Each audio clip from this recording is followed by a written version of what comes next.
Medical से जुड़ी सभी लेटेस्ट अपडेट पाने के लिए सब्सक्राइब कीजिए health tips medical knowledge YouTube channel को।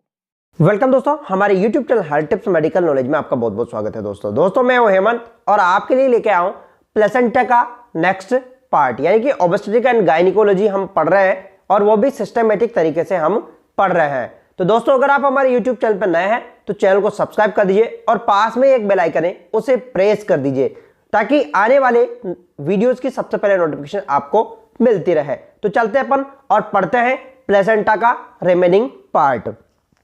तो बात करें अपन यहां पर, हमने सबसे पहले हम सिस्टमेटिक तरीके से पढ़ रहे हैं। पहले हमने रिप्रोडक्टिव ऑर्गन के बारे में पढ़ा। किसके बारे में पढ़ा अपन ने? रिप्रोडक्टिव ऑर्गन के बारे में अपन ने पढ़ा। इसके बाद में हमने रिप्रोडक्टिव ऑर्गन के बाद में हमने पढ़ा किसके लिए? मेंस्ट्रुअल साइकिल के बारे में अपन ने पढ़ा, मेंस्ट्रुअल साइकिल। इसके बाद में ओवुलेशन पढ़ा। फिर ओवुलेशन से क्या पढ़ा अपन ने? फर्टिलाइजेशन पढ़ा, फर्टिलाइजेशन पढ़ा। और फर्टिलाइजेशन के बाद में यहां पर क्या है? इसके बाद में इम्प्लांटेशन के बाद में क्या हुआ? Placenta formation. ठीक है, क्या बना यहां पर? Placenta formation. ये सारी स्टेप हमने पढ़ा है, यहां पर स्टेप बाय स्टेप पढ़ रहे हैं अपन। और इसके बाद में हमने प्लेसेंटा के भी 3 पार्ट पढ़ लिए हैं। फर्स्ट में प्लेसेंटा का कहां से बनती है, दूसरा प्लेसेंटा की स्ट्रक्चर, और तीसरा आज अपन पढ़ रहे हैं प्लेसेंटा के फंक्शंस। ठीक है, तो चलते अपन वीडियो में देखते हैं आगे क्या क्या फंक्शंस हैं प्लेसेंटा के, बात कर लेते हैं। तो चलते हैं अपन यहां पर अपन बात कर लेते हैं कि सबसे पहले अपन ने जो पढ़ा था मैं सिस्टमेटिक तरीके से बता देता हूं आपको कि ओवम कब बनता है? ओवम जो ओवुलेशन कब होता है? 14 डेज पर। ठीक है, कब होता है? 14 डेज पर। और फर्टिलाइजेशन कहां पर होता है? फैलोपियन ट्यूब में, जो यूट्रस की जो फैलोपियन ट्यूब होती है उसके अंदर होता है फर्टिलाइजेशन। इसके बाद वो जो फर्टिलाइज ओवम है वो कहां आ जाता है? यूट्राइन कैविटी, यानी कि गर्भाशय की कैविटी के अंदर आ जाता है। और 11 डेज पर कंप्लीट इंप्लांटेशन हो जाता है। क्या हो जाता है? कंप्लीट इंप्लांटेशन हो जाता है। इसके बाद में फिर क्या बनने लगती है? वहां से प्लेसेंटा बनती है। ठीक है, और 3 महीने पर कंप्लीट प्लेसेंटा बनती है। बाकी बाद में अपन नेक्स्ट टॉपिक पढ़ेंगे अपन अम्बिलिकल कॉर्ड, और उसके बाद में एमनियोटिक फ्लूइड के बारे में अपन पढ़ेंगे। दोस्तों, एक और इंपॉर्टेंट बात है, अगर आप हमारी एप्लीकेशन को डाउनलोड करना चाहते हैं तो गूगल प्ले स्टोर पर HTM के अकेडमी के नाम से एप्लीकेशन है और ये बिल्कुल एकदम फ्री है, फ्री ऑफ कॉस्ट है। यहां से आप वीडियोस को देख सकते हैं और PDF नोट्स को भी आप डाउनलोड कर सकते हैं और ओल्ड पेपर को भी आप डाउनलोड कर सकते हैं। तो चलते हैं अपन देखते हैं आगे। नेक्स्ट बात करें अपन प्लेसेंटा के फंक्शन की। अगर बात करें अपन तो प्लेसेंटा के फंक्शंस कौन कौन से हैं? देखो, प्लेसेंटा क्या होती है कि मान लो ये क्या है? यूट्रस है।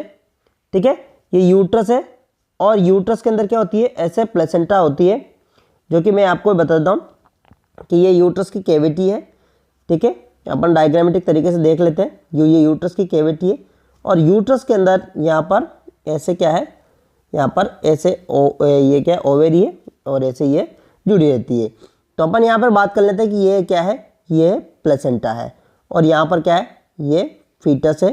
ठीक है, और ये फीटस है, ऐसे कवर रहता है। तो ये जो प्लेसेंटा है, ऐसे ये प्लेसेंटा है। तो यहाँ पर बात कर लेते हैं अपन प्लेसेंटा की। तो यहाँ पर देखो, प्लेसेंटा के फंक्शंस की बात करें तो अपन प्लेसेंटा के फंक्शन कौन कौन से? Respiratory, excretion, nutritive, endocrine, barrier function, immunological function. अब जब कॉम्पिटिटिव एग्जाम में जब भी पूछा जाता है तो इन्हीं में से पूछा जाता है कि इसके फंक्शंस क्या क्या है। तो रेस्पिरेटरी फंक्शन है, एक्सक्रिएटरी फंक्शन है, न्यूट्रिटिव फंक्शन है, एंडोक्राइन फंक्शन है और बैरियर फंक्शन है। बात कर लेते हैं जैसे रेस्पिरेटरी कैसे? जैसे मान लो ये मदर है, ये क्या? यूट्रस कहाँ पे? यूट्रस जो कहाँ पे? यूट्रस मदर के अंदर है। ठीक है, तो मदर से जो भी ब्लड आता है, ठीक है, ब्लड आता है तो उसी के द्वारा क्या है? फीटस को प्लेसेंटा से ऑक्सीजन की सप्लाई होती है। तो इसलिए क्या है? ये रेस्पिरेटरी फंक्शन है। दूसरा बात करें अपन एक्सक्रिएटरी फंक्शन। अब मान लो कोई भी फीटस है, जैसे मान लो मैं आपको यहाँ पर और इमेज में दिखा देता हूँ, सपोज करो कि मान लो ये कोई मदर है, ठीक है, ये मदर है और ये मान लो यहाँ पर इसके यहाँ पर ये फीटस है, ये प्लेसेंटा लगी हुई है, ये यहाँ पर देखो मैं बता देता हूँ आपको, पूरा डायग्रामिक तरीके से बताता हूँ मैं आपको। मान लो ये कोई मदर है, ठीक है, ये मदर है, ये मदर है और यहाँ पर इसके जो ये जो मदर है और इसका जो मान लो यहाँ पर क्या है, ये मदर है, ठीक है, ये मदर है और यहाँ पर लगी हुई है प्लेसेंटा। क्या लगी हुई है यहाँ पर? प्लेसेंटा, और ये यहाँ पर है बेबी, ठीक है, यहाँ पर लगी हुई है प्लेसेंटा और ये है बेबी। अब यहाँ से जैसे मान लो रेस्पिरेटरी की बात करें अपन, तो यहाँ जो बेबी के अंदर जो ऑक्सीजन की जो डिमांड है वो कहाँ से आएगी? मदर के प्लेसेंटा से। यानी कि जैसे मान लो यहाँ पर कैसे एक्सचेंज होता है मैं आपको अभी समझा दूंगा आगे। तो यहाँ पर ऑक्सीजन भी किससे सप्लाई होगी? प्लेसेंटा से। एक्सक्रिएटरी फंक्शन, जैसे मान लो ये फीटस है, इसके जो भी एक्सक्रिएटेड फंक्शन है तो वो जैसे कि क्या क्या क्रिएटिनिन लेवल्स हैं या फिर वेस्ट प्रोडक्ट है, वो किससे होगा? प्लेसेंटा से होगा। न्यूट्रिटिव जो न्यूट्रिशन है वो भी किससे मिलता है? प्लेसेंटा से मिलता है। एंडोक्राइन फंक्शन, एंडोक्राइन फंक्शन की बात करें तो यहाँ से निकलते हैं, क्या निकलते हैं? हार्मोन्स निकलते हैं, ठीक है। क्या निकलते हैं यहाँ पर? हार्मोन्स बनते हैं किससे? प्लेसेंटा से। बैरियर फंक्शन, ये प्लेसेंटा क्या करती है? जैसे मदर से कोई भी इन्फेक्शन बच्चे के अंदर आता है तो ये क्या कर देती है? यहाँ पर स्टॉपेज कर देती है। कोई भी इन्फेक्शन आता है तो उसको क्या करती है? स्टॉप कर देती है। एक तरह से वहाँ पर बैरियर का काम करती है। क्या काम करती है? यहाँ पर बैरियर का काम करती है। नेक्स्ट इम्यूनोलॉजिकल फंक्शंस, इसका इम्यूनोलॉजिकल फंक्शंस भी है। देखो इम्यूनोलॉजिकल फंक्शन की बात करें तो इसका मतलब क्या होता है? इसका मतलब ये होता है कि जो फीटस होता है, जो एम्ब्रियो होता है, तो मदर का जो मदर की जो बॉडी है उससे क्या है? फॉरेन पार्टिकल की तरह ट्रीट करती है, फॉरेन पार्टिकल की ट्रीट करती है। तो जो इम्यूनोलॉजिकल जो फंक्शंस होते हैं ये क्या करते हैं? वो जो रिएक्शन होती है उसे सप्रेस करने का काम करते हैं। तो समझ में आ गया इसका क्या क्या फंक्शन है इसके? रेस्पिरेटरी है, एक्सक्रिएटरी है, न्यूट्रिटिव है, एंडोक्राइन है और बैरियर फंक्शन है और इम्यूनोलॉजिकल फंक्शन है। चलते हैं विस्तार से पढ़ लेते हैं सबको। तो जो अपना कॉम्पिटिटिव का एग्जाम है, कॉम्पिटिटिव में ये पॉइंट्स आपके यहाँ से बनते हैं, ठीक है। और एंडोक्राइन के पॉइंट बनते हैं कि कौन कौन से हार्मोन प्लेसेंटा से बनते हैं। तो अपन समझ लेते हैं, ठीक है। बात करें अपन यहाँ पर न्यूट्रिटिव, ठीक है, बात करें अपन न्यूट्रिटिव, तो जो बच्चा होता है, जैसे मान लो ये प्लेसेंटा है और ये मान लो ये फीटस है, तो इसको जो भी न्यूट्रिशन है वो क्या कहाँ से मिलेगा? प्लेसेंटा से मिलेगा। जो प्लेसेंटा यहाँ से प्लेसेंटा से न्यूट्रिशन मिलेगा। मान लो ये बेबी है, अब इसको मान लो कोई भी न्यूट्रिशन, जैसे कार्बोहाइड्रेट चाहिए, ठीक है, प्रोटीन चाहिए, है ना, कार्बोहाइड्रेट चाहिए या प्रोटीन चाहिए, तो ये कहाँ से मिलता है इसको? ये मिलता है प्लेसेंटा से। अब यहाँ पर कैसे? Simple diffusion, facilitated diffusion, active transport, इन चीज़ों के द्वारा क्या है? बच्चे को क्या होता है? न्यूट्रिशन मिलता है। जैसे सिंपल डिफ्यूजन की बात करें अपन या एक्टिव फैसिलिटेड डिफ्यूजन की बात करें और एक्टिव ट्रांसपोर्ट की बात करें तो क्या होता है कि जैसे मान लो ये यहाँ पर सपोज करो यहाँ पर प्लेसेंटा लगी हुई है, ठीक है, ये प्लेसेंटा लगी हुई है और ये अम्बिलिकल कॉर्ड से फीटस से जुड़ा हुआ है, ठीक है, अम्बिलिकल कॉर्ड से क्या है? फीटस जुड़ा हुआ है और ये प्लेसेंटा यहाँ से लगी हुई है। अब ये इधर क्या है? इधर मदर है। क्या है? इधर मदर है। तो यहाँ पर हम बात कर रहे हैं कि सिंपल डिफ्यूजन और फैसिलिटेड डिफ्यूजन, ठीक है, सिंपल डिफ्यूजन और फैसिलिटेड डिफ्यूजन की बात करें। मैं समझा देता हूँ इन चीज़ों को, सिंपल डिफ्यूजन और फैसिलिटेड डिफ्यूजन क्या होता है। वैसे एग्जाम में यहाँ से क्वेश्चन पूछा नहीं जाता, मैं बता देता हूँ फिर भी आपको। अगर बात करें सिंपल डिफ्यूजन की, ठीक है, सिंपल डिफ्यूजन, फैसिलिटेड डिफ्यूजन, और इनकी अगर बात करें अपन तो मैं आपको अभी बता रहा हूँ कि यहाँ पर अगर चैनल के माध्यम से किसके सिंपल डिफ्यूजन की बात करें तो सिंपली यहाँ से जो न्यूट्रिएंट है उनका प्लेसेंटा की तरफ आना, ठीक है, सिंपली आना, तो इसे कहते हैं अपन सिंपल डिफ्यूजन। यानी कि परमेबल मेम्ब्रेन से जो न्यूट्रिशन का है मदर से कहाँ की तरफ आना? प्लेसेंटा की तरफ आना, उसे कहते हैं अपन सिंपल डिफ्यूजन। फैसिलिटेड डिफ्यूजन का मतलब क्या है? फैसिलिटेट का मतलब क्या है? यहाँ पर फैसिलिटी प्रोवाइड करना एक तरह से, यानी कि इसमें जो डिफ्यूजन होता है वो चैनल के द्वारा होता है। जैसे कि आप देख रहे होंगे ये एक चैनल है, चैनल के द्वारा न्यूट्रिएंट का किधर, मदर से किसकी तरफ आना, प्लेसेंटा की तरफ आना। इसे क्या कहते हैं अपन, फैसिलिटेटेड डिफ्यूजन। एक्टिव ट्रांसफर का मतलब होता है कि जो न्यूट्रिशन है उसको जाने के लिए एटीपी की जरूरत पड़ती है। किसकी जरूरत पड़ती है, एटीपी यानी कि एनर्जी की जरूरत पड़ती है। उसे कहते हैं अपन एक्टिव ट्रांसफर। समझ में आ गया, तो उसे कहते हैं अपन एक्टिव ट्रांसफर, यानी कि एनर्जी की जरूरत पड़ती है। सपोज करो ये मॉलिक्यूल है और इस मॉलिक्यूल को प्लेसेंटा की तरफ जाना है, तो यहाँ पर किसकी जरूरत पड़ेगी, एटीपी की, एनर्जी की जरूरत पड़ेगी, तो इसे कहेंगे एक्टिव ट्रांसफर। ठीक है, और फैसिलिटेटेड डिफ्यूजन का मतलब यानी कि चैनल के द्वारा होता है उसे फैसिलिटेटेड डिफ्यूजन कहते हैं, और सेमी परमिएबल मेम्ब्रेन के द्वारा होता है उसे अपन क्या कहते हैं, सिंपल डिफ्यूजन।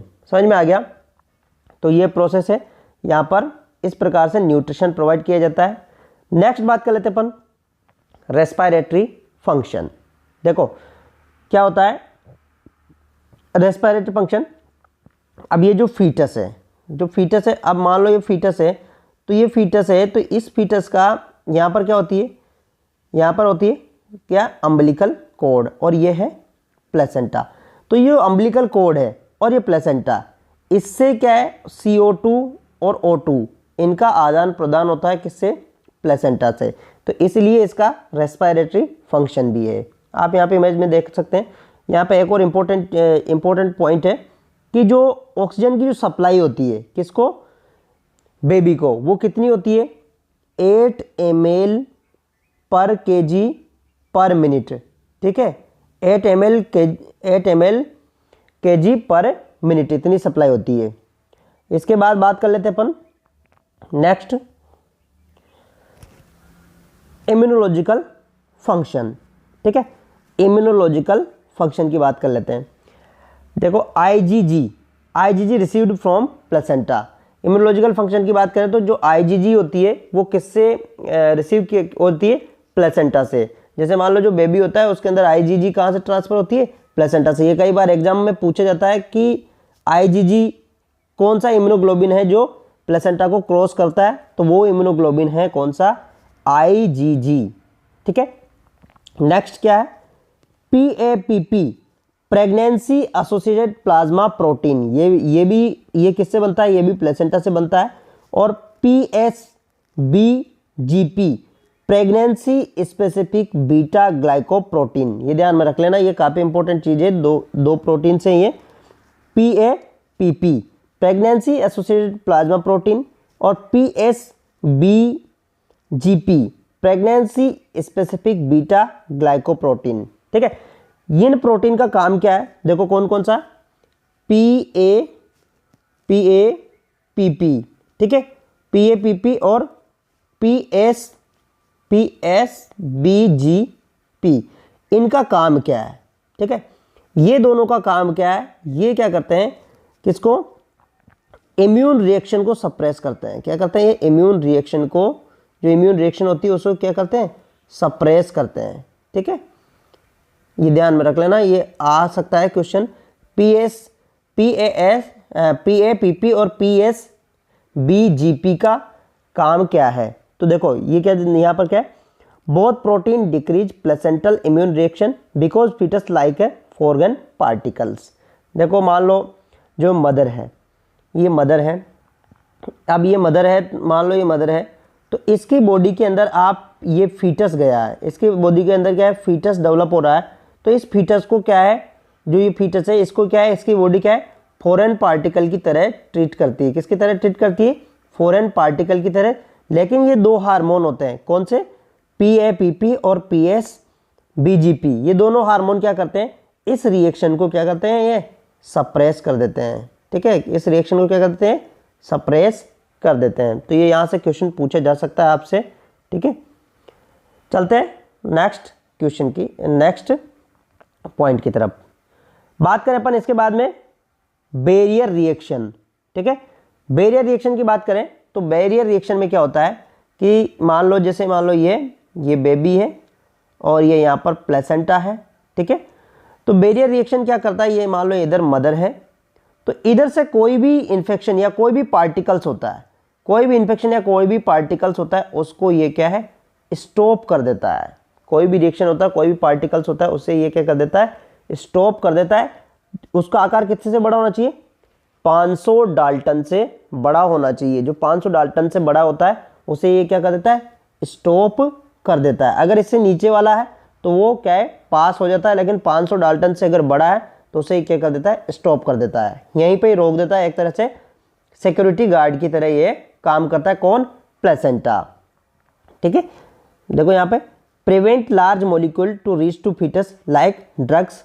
ठीक है, जो लार्ज मॉलिक्यूल से उसको फीटस तक जाने से ये बचाता है। Reduce risk of infection to foetus. ठीक है, जो फीटस है उसको इन्फेक्शन से ये बचाता है। कौन, प्लेसेंटा। नेक्स्ट इसमें ही है, आप यहाँ पर देख सकते हैं, देखो यहाँ पे मैं आपको ये है,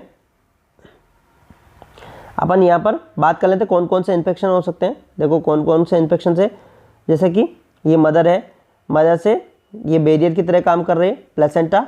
ठीक है, बैरियर की तरह काम कर रही है और फीटस तक इन्फेक्शन को रोक रही है। जैसे कि किस प्रकार का इन्फेक्शन हो सकता है, जैसे कि आप मैं बता देता हूँ आपको, यहाँ पर देख सकते हैं अपन कौन कौन सा इन्फेक्शन है। टॉक्सोप्लाज्मोसिस है, जैसे अदर टॉर्च, ये भी आपको कई बार मैं आपको यहाँ पे बता देता हूँ। टॉर्च की फुल फॉर्म क्या होती है, TORCH। ठीक है, टी का मतलब टॉक्सोप्लाज्मोसिस, ओ का मतलब अदर इन्फेक्शन, ठीक है, आर का मतलब रूबेला, सी का मतलब साइटोमेगाली वायरस और एच का मतलब हर्पिस। ध्यान में रख लेना, इन इन्फेक्शन को ये क्या है, बचाने का काम करती है। कौन, प्लेसेंटा। ठीक है, समझ में आ गया। कौन, प्लेसेंटा एक तरह से बैरियर का काम करती है। जैसे सपोज करो बारिश होती है ना, बारिश होती है तो आप क्या करते हो, बारिश होती है तो छाते को आप तान लेते हो ना, ऐसे। जैसे मान लो बारिश हो रही है, बारिश हो रही है तो आपको क्या, जो छाता होता है वो क्या करता है, आपको बारिश से भीगने से बचाता है। उसी प्रकार से जो प्लेसेंटा होती है वो क्या करती है, एक तरह से बेबी को बारिश यानी कि एक तरह से इन्फेक्शन से बचाने का काम करती है। ठीक है, यहाँ पर नेक्स्ट बात कर लेते अपन, नेक्स्ट फंक्शन क्या है इसका। नेक्स्ट फंक्शन की बात करें तो अपन इसका जो नेक्स्ट फंक्शन है वो है एंजाइमेटिक फंक्शन। देखो जो प्लेसेंटा होती है, प्लेसेंटा से 2 एंजाइम्स रिलीज होते हैं। कौन से, डाई अमीनो ऑक्सीडेज, एक तो होता है डाई अमीनो ऑक्सीडेज, एक ऑक्सीटोकाइनेज। ये आपसे पूछा जा सकता है कि प्लेसेंटा के कौन कौन से एंजाइम है, तो डाई अमीनो ऑक्सीडेज है और ऑक्सीटोकाइनेज है।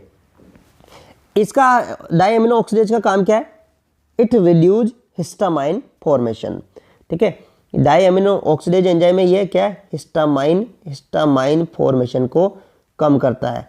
देखो क्यों करता है, हिस्टामाइन फॉर्मेशन क्या होता है, अगर मान लो ये बेबी किसके अंदर है, यूट्रस के अंदर है, और ये यूट्रस इसको क्या है, एक तरह से फॉरेन पार्टिकल करके ट्रीट कर रहा है, यानी कि फॉरेन पार्टिकल समझ रहा है इसको, तो यहाँ पर रिएक्शन हो सकती है और बेबी की डेथ हो सकती है। तो ये क्या काम करता है, डाई अमीनो ऑक्सीडेज एंजाइम क्या काम करता है, ये रिड्यूस कर देता है किसके, हिस्टामाइन। तो यहाँ पर ये क्या काम कर रहा है, ये डाई अमीनो ऑक्सीडेज एंजाइम है, ये क्या है, हिस्टामाइन फॉर्मेशन को क्या कर रहा है, ये कम कर रहा है। जो हिस्टामाइन फॉर्मेशन है उसको कम कर रहा है, इसकी वजह से क्या है, जो बेबी है वो आसानी से इम्प्लांट हो जाता है। ठीक है, नेक्स्ट बात करें ऑक्सीटोकाइनेज। जो ऑक्सीटोकाइनेज हार्मोन है, सॉरी ऑक्सीटोकाइनेज एंजाइम है, इसका काम क्या है, ये ऑक्सीटोसिन जो हार्मोन है उसकी ऑक्सीटोसिन हार्मोन की एक्टिविटी को कम करता है। ठीक है, ध्यान में रख लेना, ऑक्सीटोसिन हार्मोन की एक्टिविटी को क्या कर देता है, ये कम कर देता है। क्यों, अगर इसको कम नहीं किया तो ये हार्मोन क्या करता है, यूट्रस के अंदर क्या कराता है, कॉन्ट्रैक्शन कराता है, और इसकी वजह से क्या हो सकता है, अबॉर्शन हो सकता है। क्या हो सकता है, अबॉर्शन हो सकता है। तो ये जो एंजाइम है ऑक्सीटोकाइनेज, ये ऑक्सीटोसिन की एक्टिविटी को कम करवाता है। नेक्स्ट पॉइंट की बात कर लेते हैं, नेक्स्ट क्या है इसका, प्लेसेंटा का फंक्शन। प्लेसेंटा का ये काफ़ी इंपॉर्टेंट फंक्शन है, यहाँ से कई बार एग्जाम पूछा जाता है, एग्जाम में क्वेश्चन पूछा जाता है कि प्लेसेंटा से कौन कौन से हार्मोन बनते हैं। तो ये मैं आपको यहाँ पर बता दूँ, तो प्लेसेंटा से कौन कौन से हार्मोन बनते हैं। इसका जो काम है प्लेसेंटा से हार्मोन सिंथेसिस का, यहाँ पर एचसीजी हार्मोन बनता है। ठीक है, एचसीजी का फुल फॉर्म क्या है, ह्यूमन कोरियोनिक गोनेडोट्रोपिन। नेक्स्ट, और ये किससे बनता है, मैंने पहले बताया था आपको, ये बनता है सिनसाइटोट्रोपोब्लास्ट से। नेक्स्ट हार्मोन बनता है HPL, ह्यूमन प्लेसेंटा लैक्टोजन, या हम HCS भी कह सकते हैं, ह्यूमन कोरियोनिक सोमेटोमेमोट्रोपिन। ये पूछा जा सकता है आपसे कि ह्यूमन कोरियोनिक सोमेटोमेमोट्रोपिन किससे बनता है, तो ये भी प्लेसेंटा से बनता है। तो जो प्लेसेंटा होती है इससे दो प्रकार के हार्मोन बनते हैं। कौन कौन से? एक तो प्रोटीन हार्मोन, ठीक है, प्रोटीन यानी कि जो इनकी नेचर प्रोटीन की होती है। दूसरा स्टेरॉइड हार्मोन, स्टेरॉइड हार्मोन। देखो यहाँ पर जो प्रोटीन हार्मोन है उसके अंदर कौन कौन आते हैं? HCG, HPL, HCS। ये हार्मोन किसके अंदर आते हैं? प्रोटीन नेचर के होते हैं। और स्टेरॉइड नेचर के हार्मोन कौन कौन से होते हैं? Oestrogen, progesterone. कौन कौन होता है? Oestrogen, progesterone. तो ये आपसे पूछा जा सकता है एग्जाम में, कॉम्पिटिटिव एग्जाम में, कि स्टेरॉइड नेचर के हार्मोन कौन कौन से हैं? तो एस्ट्रोजन है और प्रोजेस्टेरोन है। और प्रोटीन नेचर के हार्मोन कौन कौन से? HCG, HPL। ठीक है, अब इनका काम क्या? देखो ये हार्मोन है, ये क्या है? इम्प्लांटेशन में हेल्प करता है। कौन? HCG। इसका जो फंक्शन कैसा है? वो भी इम्यूनो सप्रेसिव है। कैसा है? इम्यूनो सप्रेसिव है। किसका फंक्शन? HCG का। बात करें अपन HPL, ह्यूमन प्लेसेंटा लैक्टोजन, तो ये क्या काम करता है? ये क्या काम करता है? ये जो मदर का जो फेट होता है, मदर का जो फेट होता है किसके अंदर? प्लेसेंटा के अंदर, उससे ग्लूकोज में ब्रेक डाउन करता है। किस में डाउन करता है? ये जो फेट होता है उसे, प्लेसेंटा का जो फेट होता है उसे किस में ब्रेक डाउन करता है? ग्लूकोज के अंदर ब्रेक डाउन करता है। कौन? Human placenta lactogen. ध्यान में रख लेना, human placenta lactogen, human chorionic somatomammotropin. ठीक है, ये भी इसी का ही नाम है। बात कर लेते हैं अपन यहाँ पर नेक्स्ट जो हार्मोन्स हैं वो कौन से हार्मोन्स हैं? एस्ट्रोजन है और प्रोजेस्टेरोन है। यहाँ पर एस्ट्रोजन का काम क्या है और प्रोजेस्टेरोन का काम क्या है? तो ये क्या काम करते हैं? ये जो यूट्रस होता है, प्रोजेस्टेरोन तो क्या काम करता है? प्रेगनेंसी को मेंटेन करने का काम करता है। क्या करता है ये? प्रेगनेंसी को मेंटेन करने का काम करता है। ठीक है, और एस्ट्रोजन का काम क्या है? एस्ट्रोजन का जो काम है ये क्या करता है? यूट्रस, जो यूट्रस होता है उसके अंदर क्या है? ब्लड सप्लाई को मेंटेन करने का काम करता है। ब्लड सप्लाई, जो ब्लड सप्लाई होती है उसको मेंटेन करने का काम करता है। कौन? एस्ट्रोजन। यानी सीधी सीधी बात है कि ये वेस्कुलरिटी, जो वेस्कुलरिटी होती है यूट्रस के अंदर, वेस्कुलरिटी उसको इंक्रीज करता है। कौन? एस्ट्रोजन। तो ये आपसे क्वेश्चन पूछा जा सकता है कि एस्ट्रोजन का काम क्या है? तो इसका जो एस्ट्रोजन का जो काम है वो क्या है? यूट्रस होता है, यूट्रस के अंदर वेस्कुलरिटी को मेंटेन करने का काम करता है। नेक्स्ट बात करें अपन, तो यहाँ पर एक हार्मोन और निकलता है, रिलैक्सिन हार्मोन। ठीक है, यह हार्मोन निकलता है रिलैक्सिन। वैसे इसका रिलैक्सिन का जो मेन सोर्स है वो है कार्पस ल्यूटियम है, लेकिन कुछ अमाउंट में प्लेसेंटा से भी बनता है। तो अगर आपसे क्वेश्चन पूछा जाए एग्जाम के अंदर कि इसका मेन सोर्स कौन सा है रिलैक्सिन हार्मोन का, तो रिलैक्सिन हार्मोन का जो मेन सोर्स है वो है कार्पस ल्यूटियम है, लेकिन ये कुछ अमाउंट में प्लेसेंटा से भी बनता है। इसका काम क्या है? इसका काम है रिलैक्स करना, किसको? मायोमेट्रियम और सिम्पाइसिस प्यूबिस को। डिलीवरी के दौरान क्या है? रिलैक्स करता है, किसको? मायोमेट्रियम और सिम्पाइसिस प्यूबिस को। तो थैंक यू दोस्तों, अगर आपको वीडियो पसंद आया तो वीडियो को लाइक कर दीजिएगा और शेयर और सब्सक्राइब जरूर कर दीजिएगा। एक बार हम इसको समराइज कर लेते हैं। अपन ने आज क्या पढ़ा? अपन ने पढ़ा, सबसे पहले पढ़ा अपन ने प्लेसेंटा, प्लेसेंटा के फंक्शंस के बारे में पढ़ा। प्लेसेंटा के कौन कौन से फंक्शंस होते हैं? तो प्लेसेंटा के बारे में जो फंक्शन होते हैं क्या होता है? एक तो रेस्पिरेटरी होता है, जिससे बेबी का गैसेस का एक्सचेंज होता है। दूसरा न्यूट्रिटिव होता है, न्यूट्रिशन में क्या होता है कि बेबी को न्यूट्रिशन मिलता है, किससे? प्लेसेंटा से।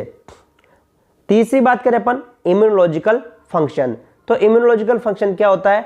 जब बेबी यूट्रस के अंदर होता है तो मदर की बॉडी उसे फॉरेन पार्टिकल की तरह ट्रीट करती है, तो जो प्लेसेंटा होती है उसके जो हार्मोन होते हैं वो क्या काम करते हैं कि बेबी को प्रोटेक्ट करते हैं और वैसे उस रिएक्शन को इनहिबिट करते हैं। फॉरेन पार्टिकल लाइक रिएक्शन होती है, इम्यूनोलॉजिकल रिएक्शन होती है, उसे इनहिबिट करते हैं। नेक्स्ट जो अपने इसका फंक्शन पढ़ा था वो पढ़ा था बैरियर फंक्शन। बैरियर का मतलब क्या है कि जो प्लेसेंटा है वो एक तरह से बैरियर की तरह काम करती है। फीटस के अंदर क्या है? कि जो इन्फेक्शन होता है, मदर से कोई भी इन्फेक्शन आता है उसे रोकने का काम करती है। इसके बाद में हार्मोनल फंक्शन, तो कौन कौन से हार्मोन्स बनते हैं? तो यहाँ पर 2 प्रकार के हार्मोन बनते हैं प्लेसेंटा से। एक हार्मोन जो बनता है वो प्रोटीन नेचर के होते हैं, दूसरा हार्मोन बनता है वो किस नेचर के होते हैं? वो स्टेरॉइड नेचर के होते हैं। प्रोटीन नेचर की अगर बात करें तो इसमें HCG hormone, human chorionic gonadotropin hormone और HPL human placenta lactogen hormone होते हैं। इसके बाद में इसी में ही होता है ह्यूमन प्लेसेंटा लैक्टोजन का नाम है एक ह्यूमन कोरियोनिक सोमेटोमेमोट्रोपिन, नाम भी इसी का ही है। बात करें नेक्स्ट स्टेरॉइड हार्मोन की, तो स्टेरॉइड हार्मोन में एस्ट्रोजन और प्रोजेस्टेरोन बनते हैं। तो ये अपना समराइज कर लिया अपन ने। तो ये सारी चीजें किसके द्वारा होती है? प्लेसेंटा के फंक्शंस हैं। तो अब यहाँ पर एक और काफी इंपॉर्टेंट चीज है, मैं आपको बता देता हूँ कि जो प्लेसेंटा होती है, एक स्टार पॉइंट आप लगा लेना, जो प्लेसेंटा होती है, प्लेसेंटा से पैराथायरॉइड और कैल्सिटोनिन, ये एग्जाम में पूछा जा सकता है, कैल्सिटोनिन, पैराथायरॉइड और कैल्सिटोनिन, ये दो ऐसे हार्मोन हैं जो प्लेसेंटा से बिल्कुल भी पार नहीं करते हैं, यानी कि बिल्कुल भी क्रॉस नहीं करते हैं। और कुछ हार्मोन्स जो प्लेसेंटा से क्रॉस करके फीटस में चले जाते हैं, लेकिन 2 ऐसे हार्मोन हैं, पैराथायरॉइड हार्मोन और कैल्सिटोनिन हार्मोन, ये बिल्कुल भी पास नहीं करते हैं किससे? प्लेसेंटा से। एक तरह से यहाँ इनको प्लेसेंटा स्टॉप कर देती है। तो थैंक यू दोस्तों, अगर आपको वीडियो पसंद आया तो वीडियो को लाइक कर दीजिए और शेयर और सब्सक्राइब जरूर कर दीजिएगा चैनल को।